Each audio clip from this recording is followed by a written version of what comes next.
Señor, gracias por permitirnos estar acá y bendice al comunicador y que seamos tierra fértil para poder entender tu palabra. Amén. En el nombre de Cristo Jesús. Amén. Ok, se pueden sentar. Romanos capítulo 1.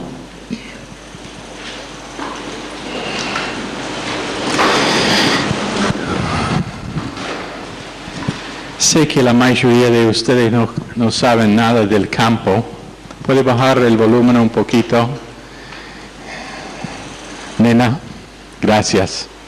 Sos una buena nena. Sé que la mayoría no saben nada del campo, entonces les voy a contar una historia del campo. Pasó que, y pasa, esto no es nada raro, que de vez en cuando una vaca está dando a luz un becerro. ¿Quién dejó abierto la puerta para que entró ese mosquito muerto? Bueno, pero a veces las vacas tienen problemas en dar a luz, entonces el granjero las tiene que ayudar sacando el becerro del vientre de la vaca. Y una noche eso estuvo pasando en el campo y el granjero mira sobre su hombro y su sobrino que estuvo visitando la ciudad estaba allá al lado del cerco mirando con los ojos abiertos como platos. Y entonces él pensaba a sí mismo, ay Dios, voy a tener que explicar los hechos de vida al chiquito después de esto. Entonces terminó y el becerro estuvo allá empezando a caminar un poquito y acerca al sobrino y le pregunta, hijo, ¿tenés alguna pregunta?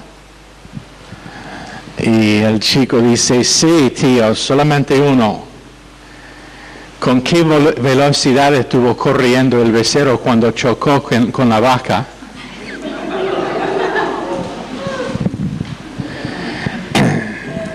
Ahora sé que la mayoría me están mirando y están haciendo a sí mismo la misma pregunta. ¿Qué está mal con esa? Bueno. ¿No pensaba que eso fue chistoso, Tato? ¿No?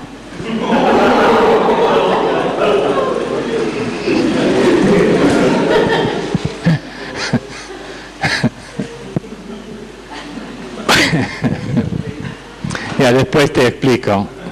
Sé que sos un chico de la ciudad, no del campo.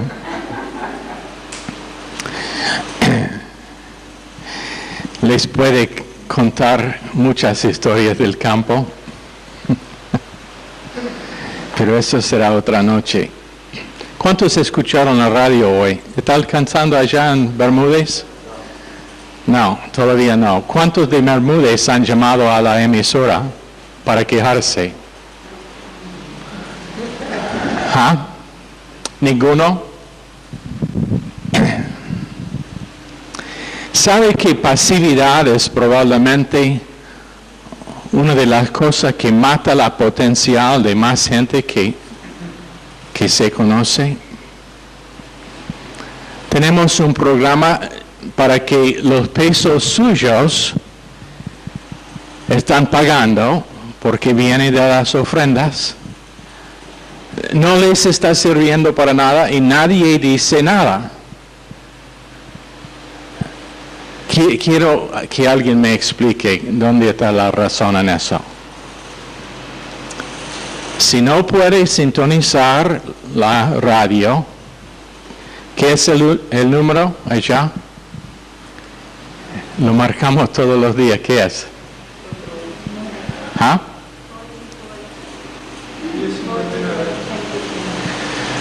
421-1059.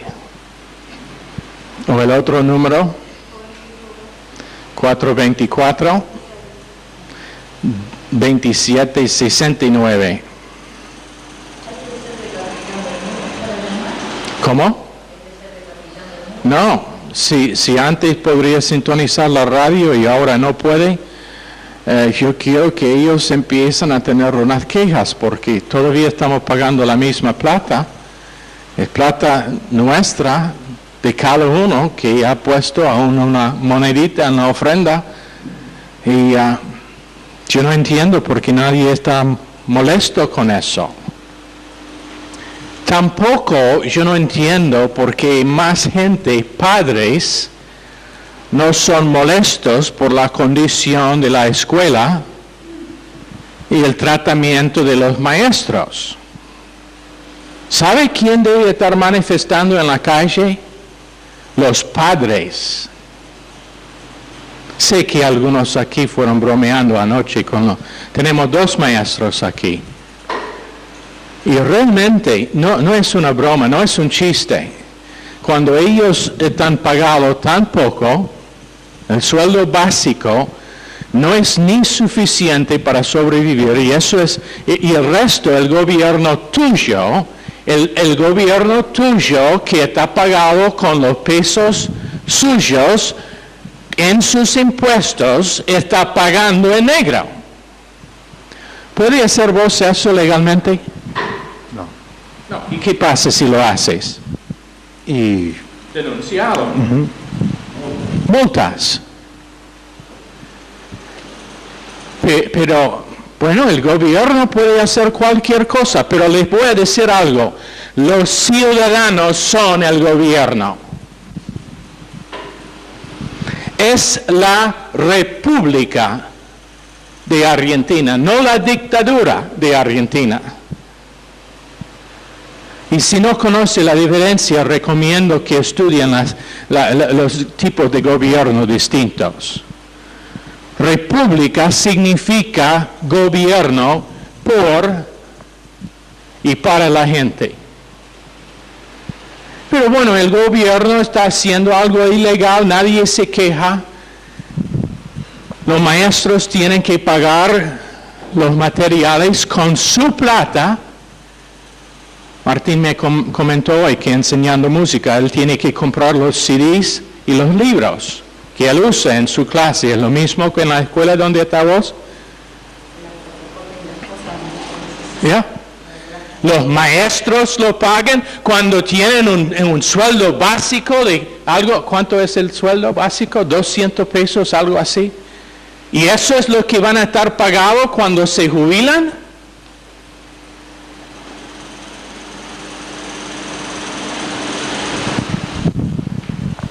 Pero bueno, no hay problema.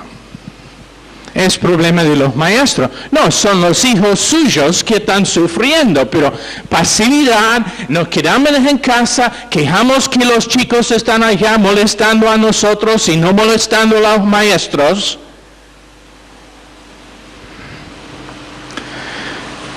Realmente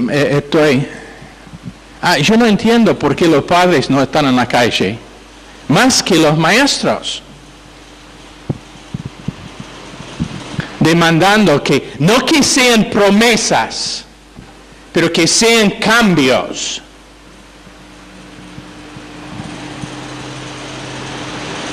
Bueno, no tenemos una organización entre los padres para hacer tal cosa. Entonces, tú seas una persona quien no es pasivo y organice algo. Empieza a visitar todos los demás padres en la escuela tuya diciendo, nosotros tenemos que hacer algo para que nuestros hijos puedan tener una buena educación.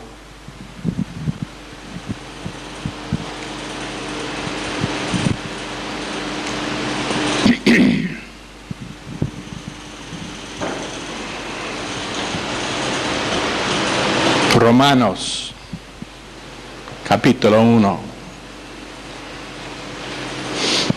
Si piensan que eso es reacción a algo que fue, y buena suerte suya que la persona que me comentó no me dijo quién era aquí. Estuvo bromeando sobre el asunto de los maestros siendo perezosos. Pero si piensan que esto es reacción a lo que fue dicho anoche, no lo es. Yo he estado pensando en esto por semanas, esperando ver algo que los padres se organizan.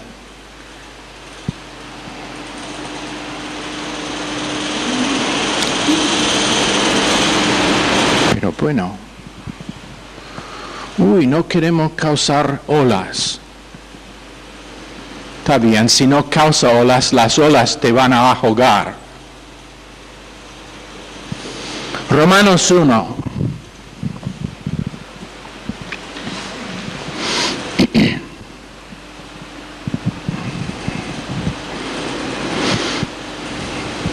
Pasó una vez en el campo que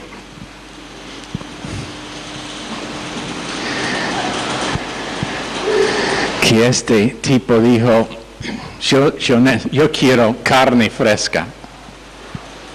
Entonces de noche fueron un camino de tierra, él y su amigo, y el amigo pensaba que iba a matar a un ciervo allá en el bosque. Entonces estuvo esperando en el auto y el tipo sale, pasan 15 minutos, vuelve al auto y dice, ayúdame. Y el amigo fue, y ahí había matado una vaca en medio de un campo y dijo, ayúdame a sacarlo y ponerlo en la camioneta.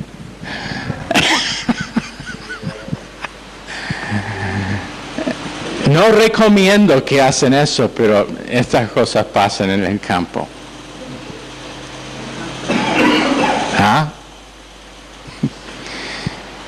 Pasó en el estado de Maine una vez que un tipo estuvo manejando y llega a un cruce de las calles y hay un cartel que dice una ciudad de Portland, se llamaba, en esa dirección, y el cartel dijo ciudad de Portland, la misma ciudad, yendo en la otra dirección, y este tipo llega al cruce y está mirando los dos carteles, y es un joven allá en el lado de la calle, y dice, joven, decime, ¿importa cuál de estas dos calles tomo para llegar en Portland?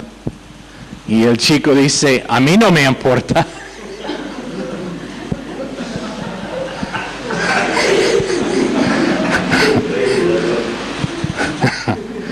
Tato entendió ese.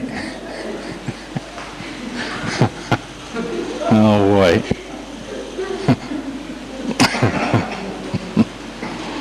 Pasó que dos tipos estuvieron cazando una tarde.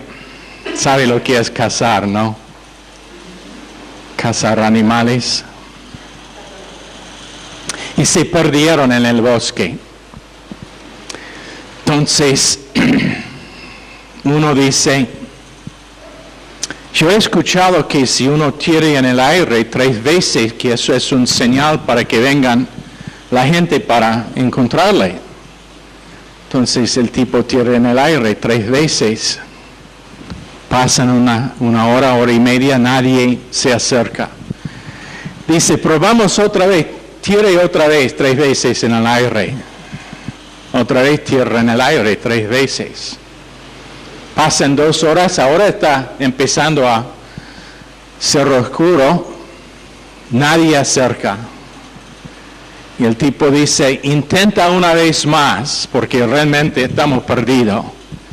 Y el amigo dice, bueno, espero que sirva esta vez porque no tengo más flechas.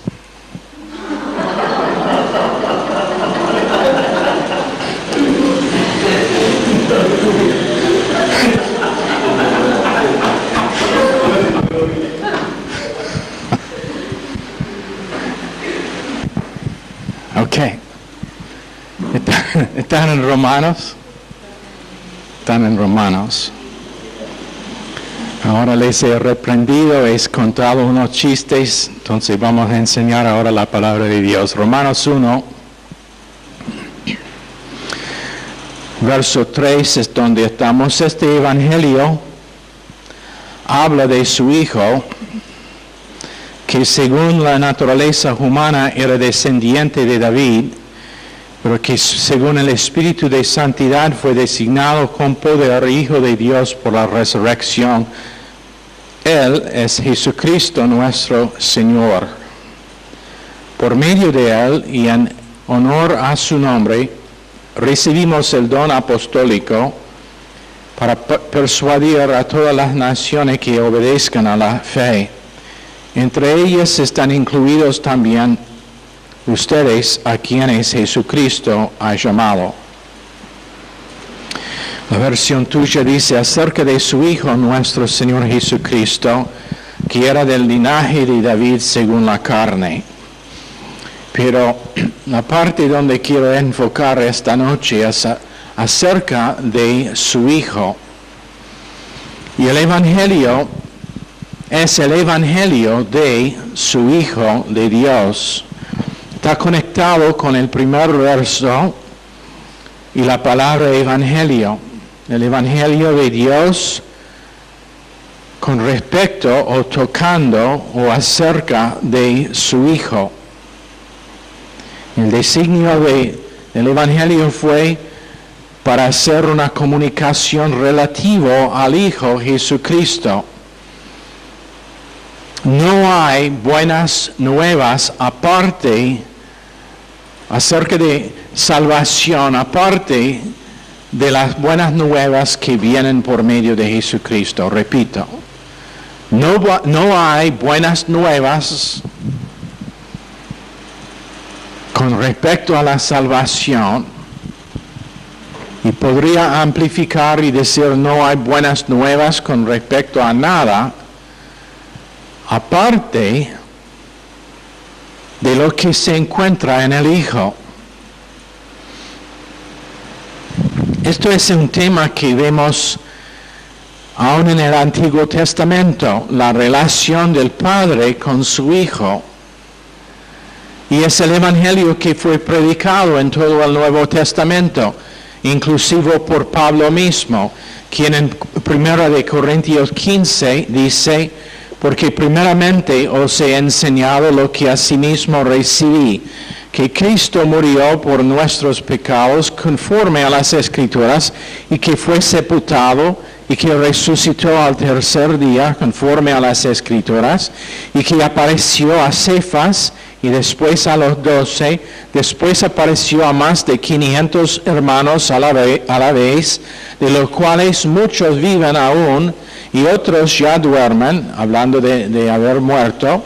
Después apareció a Jacobo, después a todos los apóstoles, y al último de todos, como a un abortivo, me apareció a mí.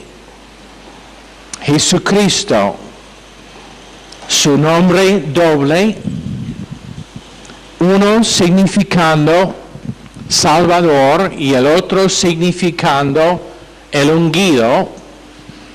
Jesús, el Salvador, el que salvará a su pueblo de sus pecados, y Cristo, que significa ungido, y fue ungido por ese propósito, por Dios. fue ungido para ser el Salvador de su nación y de su pueblo. Pero consideran cuántos dieron testimonio al hecho de que Jesús era y es el Hijo de Dios. Esto es una de las cosas que con las sectas modernas está muy atacado. Y es el hecho de que Jesús es el Hijo de Dios. Ellos dicen que no es una creación de Dios, o ellos dicen en el movimiento, uno de los movimientos recientes, solo Jesús, que dice que no hay Trinidad, pero las Escrituras enseñan claramente en todas partes el hecho de Jesús siendo el Hijo, Dios el Padre, en Romanos 3, en Mateo 3:17, proclamó que esto fue su Hijo, en que fue muy agradado. En Romanos 1:13 es Dios el Espíritu Santo que declara que Jesús es su Hijo. Jesús mismo en Juan 10:30, también en Apocalipsis 2:18, dijo plenamente, claramente que es el Hijo de Dios. El ángel que vino a María en Lucas 1:35 lo nombró Hijo de Dios, que ella iba a dar a luz el Hijo de Dios. Juan el Bautista en Juan 1:34 dio testimonio de que esto es el Hijo de Dios. Nataniel en Juan 1:49 también su testimonio, su profesión fue que Jesús es el Hijo. El apóstol Juan en Juan 3:16, el verso que probablemente la mayoría aprendieron en la escuela dominical. El eunuco de Etiopía en Hechos 8:37, y la palabra dice en Hechos 9, verso 20, que inmediatamente Pablo anunció el Evangelio y que predicó que Jesús es el Hijo de Dios. Ahora, ¿por qué es eso importante a nosotros? Porque menos que entendemos que no hay un Evangelio sin la persona y la obra del Hijo de Dios, puede ser que nuestra profesión o lo que es nuestra creencia es otro evangelio, Gálatas 1:6. Si no es el evangelio que habla de la persona y la obra de Cristo Jesús siendo el Hijo de Dios, es posible y es probable que es otro evangelio. 1 de Juan 5:12, el que tiene al Hijo tiene la vida, el que no tiene al Hijo de Dios no tiene la vida. En otras palabras, permanece en muerte espiritual, no ha sido regenerado. Si mi confianza no es en Cristo mismo siendo el Hijo de Dios y la obra que Él cumplió en la cruz de Calvario, yo estoy todavía en mis pecados. No importa si yo me congrego en un edificio que tiene nombre de ser iglesia. No importa si yo leo la Biblia. No importa si yo tengo profesión de honrar a Dios. Si no es el Evangelio del Hijo de Dios en que tengo mi confianza, estoy todavía sin vida espiritual.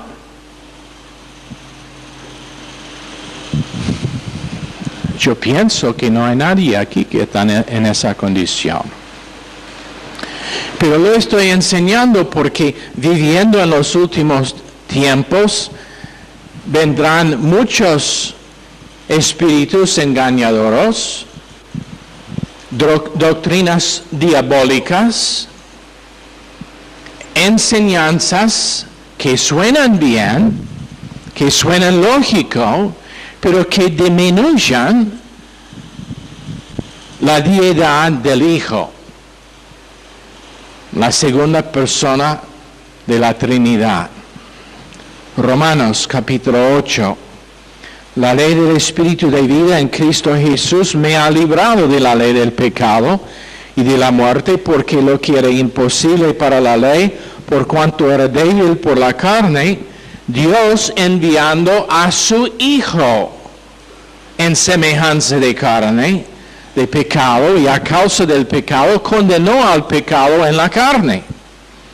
Entonces, cuando nosotros hablamos de Jesús siendo el Hijo, estamos hablando de su encarnación. Ahora, le voy a decir algo que hemos enseñado antes, pero que necesita estar recordado, y eso es lo siguiente.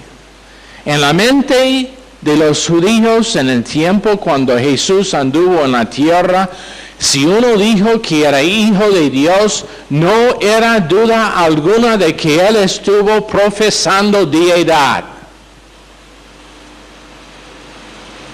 Yo una vez tenía alguien que me dijo, en ninguna parte de la Biblia Jesús dijo que es Dios. Bueno, esa persona simplemente no conoce de lo que está hablando. Repito, en la mente judía, cuando uno dijo, oh, yo soy hijo de Dios, o tal persona es hijo de Dios, era equivalente con decir, Él es Dios. No tenían una duda. Por eso le crucificaron. ¿Por qué? Porque ellos no estuvieron esperando un Mesías de la naturaleza de Jesús. Ellos quisieron otro. Eso será una de las cosas acerca de que hablamos mañana. En Romanos capítulo 8, verso 31.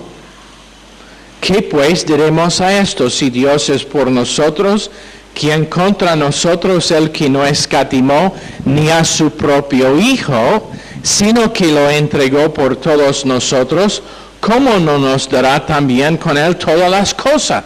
Y esto es el porqué, el entender y tener grabado, establecido en la mente de nosotros quién es Jesús es tan importante, porque Dios no ni escatimó a su propio Hijo, pero le entregó por el beneficio nuestro, sin detener nada. En el dibujo que hace Rolando, con el tipo con el guardia de la puente que tiene su hijo atrapado en las cadenas que operan la puente, y que sacrifica a su hijo para salvar las vidas de mucha gente. Eso no es nada de lo que hizo Dios. Dios dio deidad para salvar a su propia creación. Es una cosa que yo sacrifico mi hijo para salvar a alguien quien es mi igual. Pero ¿cómo sería sacrificar mi hijo para salvar a un perro atrapado en las cadenas? ¿Cómo sería si yo sacrifico a mi hijo para salvar a un gusano, a una mosca, o un bicho que me molesta? Y Dios mismo sacrificó su hijo en el sentido espiritual, su carne, su sangre. No tiene carne, Dios es espíritu, ya sé, pero estoy intentando dar la ilustración para que realmente podemos ver la intensidad de lo que es que hizo Dios. Pero Dios le envió a su único Hijo a este mundo con el propósito de sacrificarlo en el altar de Golgata.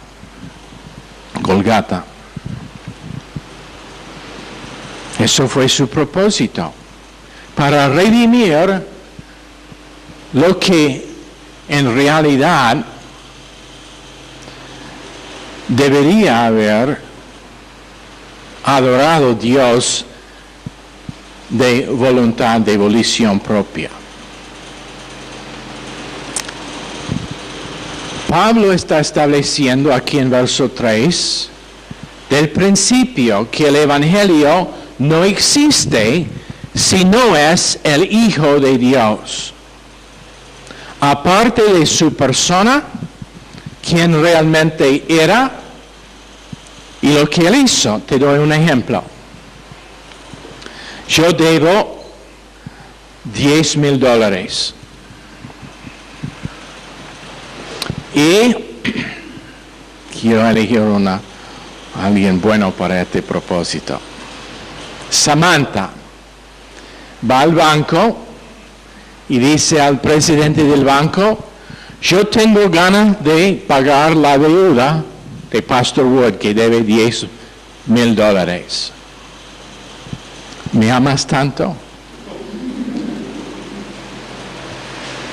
Ella va y dice y declara: yo quiero pagar la deuda de Pastor Wood. El presidente del banco dice: pero sos bancarrota, no tenés 2 centavos juntos.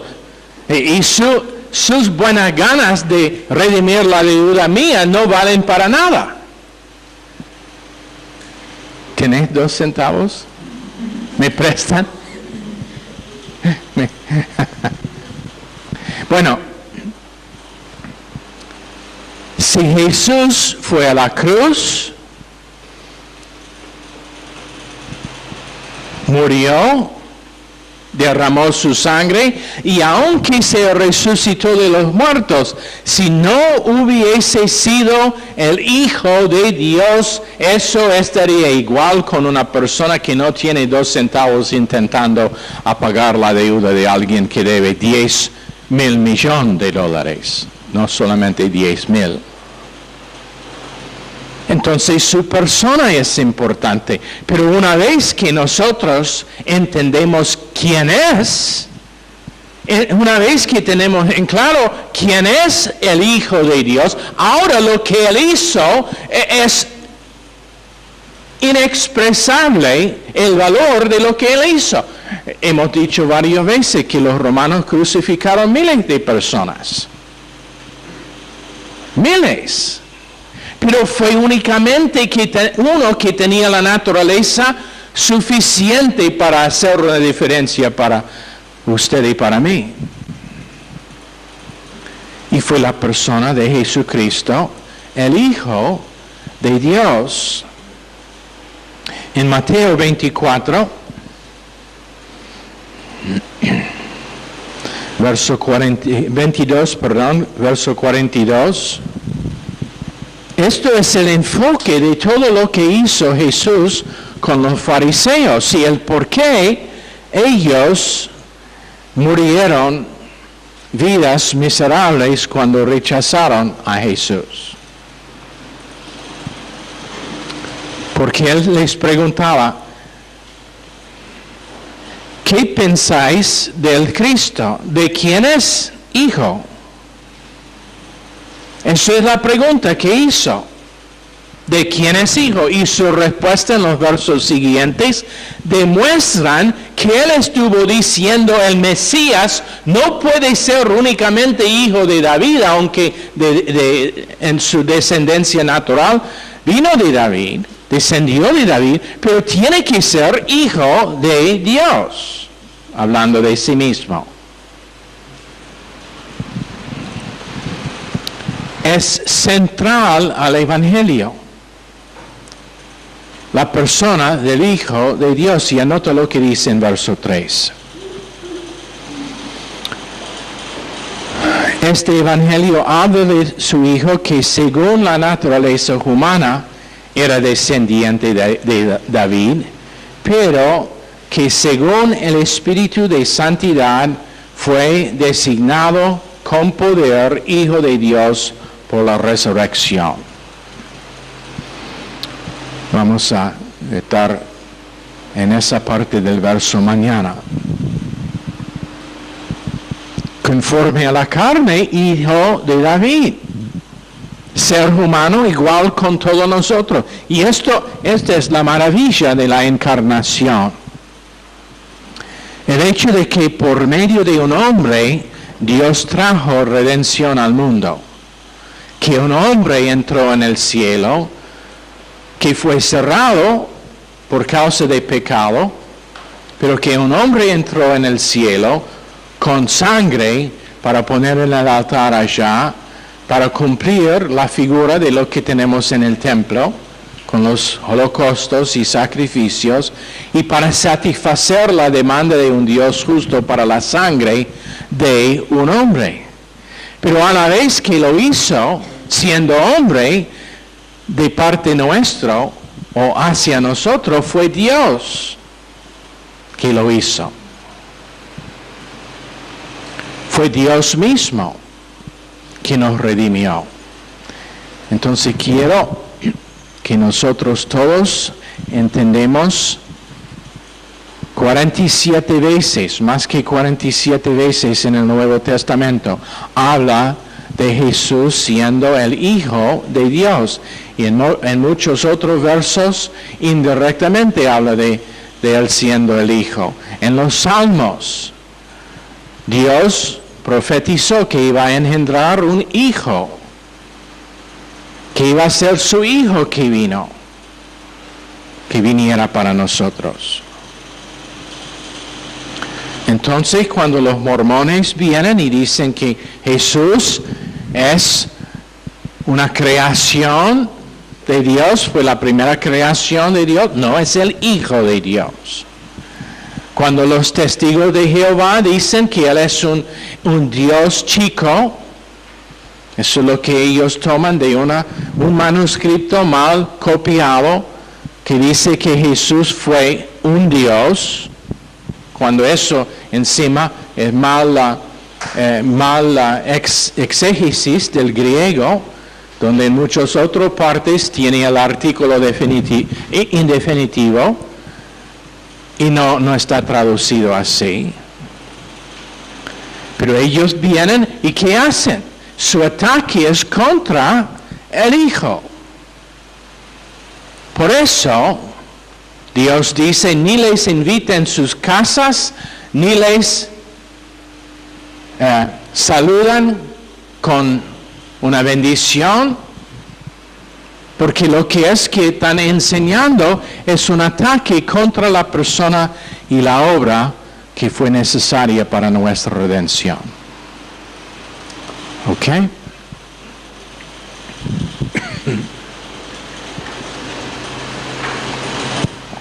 Señor, bendice esta clase al corazón de cada persona esta noche y pedimos en el nombre precioso de Jesús. Amén. Están despedidos.